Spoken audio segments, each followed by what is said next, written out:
दोस्तों, आज मैं आप लोगों को सुनहरा बाज एक अनोखी कहानी सुनाऊंगी। कहानी को सुनने से पहले अगर आप मेरे चैनल पर नए हैं तो प्लीज मेरे चैनल को सब्सक्राइब करें, वीडियो को लाइक और शेयर करें। तो आइए कहानी को सुनते हैं। एक गांव में एक किसान रहता था।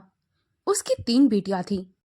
किसान की पत्नी के मर जाने के बाद किसान ने सोचा कि वह बेटियों की देखभाल के लिए और घर में काम करने के लिए एक नौकरानी रख ले। परंतु उसकी सबसे छोटी बेटी, जिसका नाम मिस्का था, वह अपने पिता से कहने लगी, पिताजी, नौकरानी की क्या जरूरत, मैं घर का सारा काम खुद कर लूंगी। मिस्का घर की देखभाल बहुत अच्छे से करने लगी। वह घर का ऐसा कोई भी काम ना था जो कि ना कर पाती।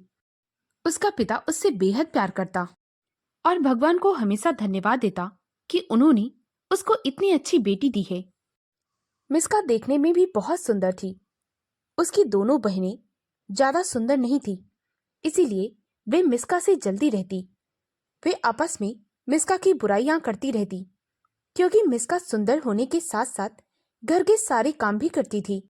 मिस्का की दोनों बहनें हमेशा श्रृंगार में लगी रहती। वे सुंदर सुंदर कपड़े पहनती। एक दिन जब वह किसान बाजार जाने लगा तो उसने अपनी बेटियों से कहा कि तुम्हें क्या चाहिए। इस पर दोनों बड़ी बहनों ने कहा, पिताजी, मेरे लिए तो रुमाल लेकर आना, और याद रखना वह रुमाल कोई मामूली नहीं बल्कि उस पे बड़े बड़े फूल बने हों। मिस्का चुपचाप एक कोने में खड़ी थी। उसके पिता ने उससे कहा, बेटी, बोलो तुम्हारे लिए क्या लाऊं। मिस्का ने कहा, पिताजी, मेरे लिए फिनिस्क सुनहरे बाज का एक पंख खरीद लाइए।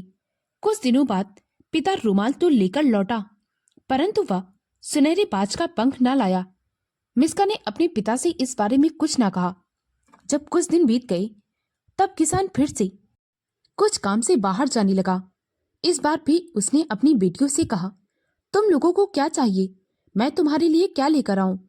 दोनों बड़ी बहनों ने फिर से कहा, पिताजी, मेरे लिए सुंदर वस्त्र लेकर आना। मिस्का चुपचाप खड़ी थी।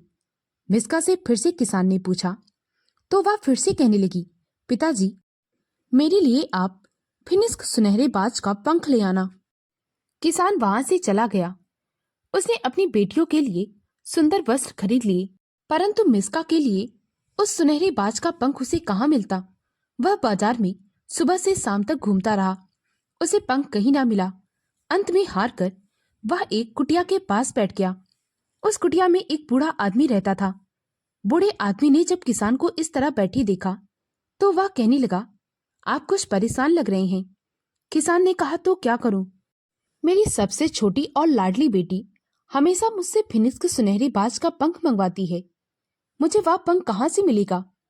वह बूढ़ा आदमी मुस्कुराने लगा और बोला, मेरे पास एक पंख पड़ा हुआ है, शायद वह पंख देखकर तुम्हारी बेटी खुश हो जाए। बूढ़े आदमी ने किसान को एक सुनहरा पंख दे दिया। यह पंख देखकर किसान मन ही मन सोचने लगा, मिस्का इस पंख का क्या करेगी। परंतु वह अपनी बेटी की खुशी के लिए उस पंख को लेकर घर पहुंच गया। मिस्का की दोनों बड़ी बहनें अपने अपने वस्त्र पाकर उन्हें पहनकर बहुत प्रसन्न थी। जब मिस्का ने उस सुनहरे पंख को देखा तो वह बहुत प्रसन्न हुई। मिस्का को इस प्रकार प्रसन्न देखकर उसकी दोनों बड़ी बहनें हंसते हुए बोली, तो पहले भी मूर्ख थी और आज भी मूर्ख है, एक बाज का पंख लेकर तो इतना प्रसन्न है। मिस्का ने अपनी बहनों की बात का कोई जवाब न दिया और वह अपने कमरे में चली गई। जब रात में सभी लोग सो गए तो मिस्का ने उस पंख को अपने कमरे में जमीन पर रखा और कहा, मेरे प्यारे सुनहरे बाज, मेरे पास आओ। तभी अचानक से एक बहुत सुंदर युवक उसके सामने आ खड़ा हुआ और जब सुबह होने वाली थी तब वह बाज बनकर खिड़की से उड़ गया।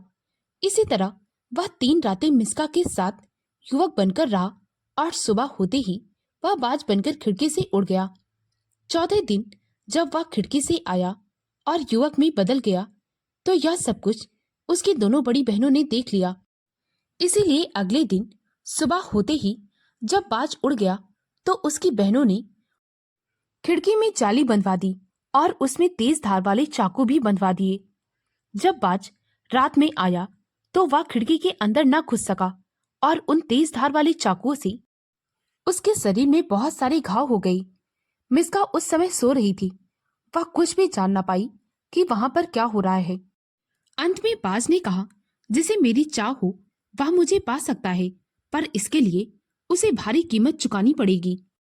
तुम मुझे तब तक नहीं पा सकोगी जब तक तुम्हारी 3 जोड़े लोहे के बने जूते ना टूट जाएं, लोहे की 3 टोपियां ना फट जाएं और लोहे की 3 छड़ियां ना टूट जाएं।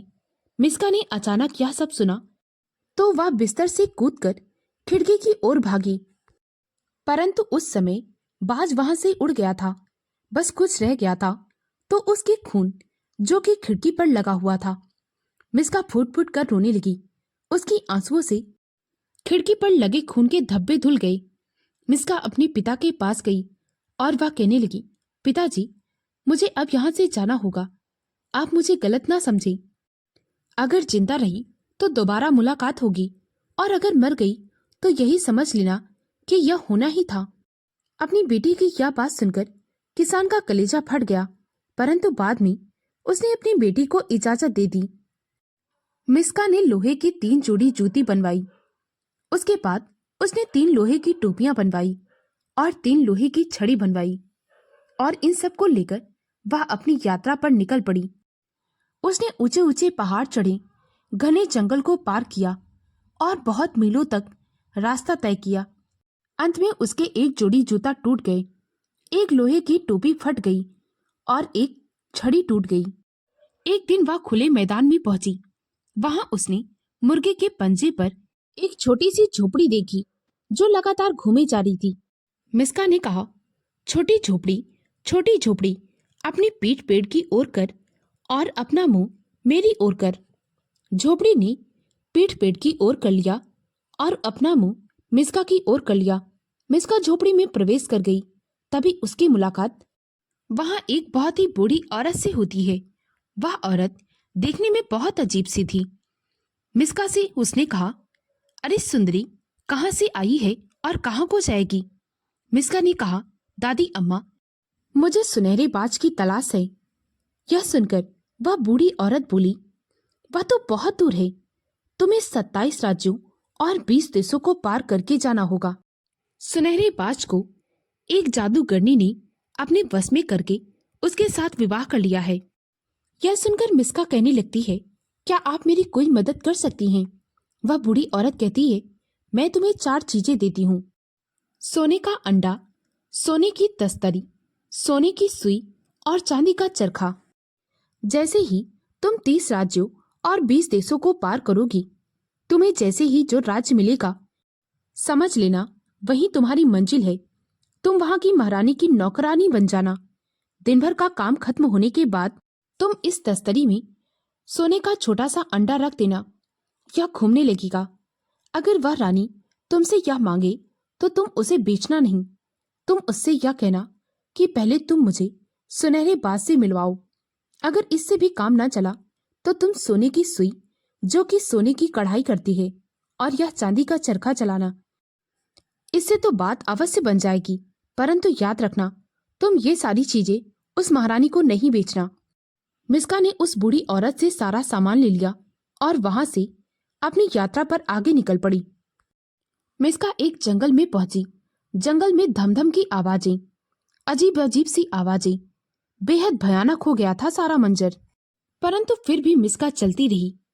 उसके जूते का दूसरा जोड़ा भी टूट गया, टोपी भी फट गई और छड़ी भी टूट गई, परंतु फिर भी मिस्का चलती रही। उसके घुटने छिल गए, कांटों ने उसके कपड़ों में छेद कर दिया। वह आगे चलती रही, उसने पीछे मुड़कर नहीं देखा। मिस्का कई महीनों की यात्रा पूरी कर ली। उसके जूते का तीसरा जोड़ा टूट गया था, टोपी फट गई थी और छड़ी भी टूट गई थी। मिस्का एक महल के किनारे पहुंच गई। महल दिखने में बहुत आलीशान था। अचानक से मिस्का ने देखा कि वह महारानी खिड़की पर खड़ी हुई है। मिस्का उसके पास गई और कहने लगी, आपको कोई नौकरानी तो नहीं चाहिए? उस महारानी ने कहा, हाँ, मुझे नौकरानी तो चाहिए, परंतु ऐसी नौकरानी जिसे कढ़ाई करना, बुनाई करना ये सारे काम आते हैं, मुझे वही नौकरानी चाहिए। मिस्का ने कहा, मुझे ये सारे काम आते हैं। मिस्का की बात सुनकर महारानी ने कहा, तो अंदर आ जाओ। और काम शुरू कर दूं। इस तरह मिस्का नौकरानी बन गई।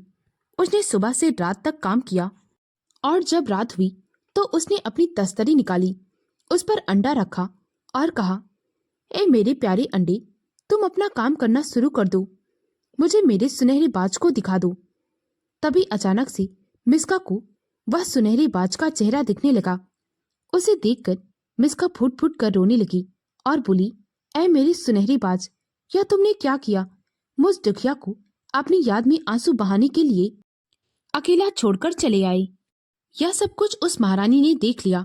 उसने मिस्का से कहा, तुम यह सब कुछ मुझे बेच दो। मिस्का ने कहा, नहीं, मैं इसे बेचूंगी नहीं, बल्कि आपको मुफ्त में दे दूंगी, परंतु इससे पहले आप मुझे एक बार सुनहरी बाज को दिखा दो। महारानी ने थोड़ी देर सोचा, उसके बाद कहा, ठीक है, जैसे ही वह सो जाएगा मैं तुम्हें उसका चेहरा दिखा दूंगी। मिस्का बहुत प्रसन्न हुई। महारानी ने मिस्का को उस कमरे में भेजा जहां पर वह सुनहरा बाज सोया हुआ था। वह गहरी नींद में था, उसे जगाया नहीं जा सकता था। मिस्का उसे देखती गई, मगर उसका जी नहीं भरा, आंखें तृप्त ना हुई। उसका प्यार उसे लगातार देखे जा रहा था, परंतु वह सुनहरा बाज नहीं जगा। सुबह हो गई। मिस्का फिर से अपने काम पर चली गई। सुबह से लेकर उसने शाम तक काम किया और रात में उसने सोने की सुई और चांदी का चरखा निकाला। सुई सोने की कढ़ाई कर रही थी और चरखा चल रहा था। मिस्का कहे जा रही थी, मेरे प्यारे तौलिए, तुझ पर कढ़ाई हो जाए, मेरा प्यारा बाज तुमसे अपना मुंह पोछेगा। महारानी ने ये चीजें भी देख ली। वह मिस्का से कहने लगे, ये चीजें भी तुम मुझे दे दो।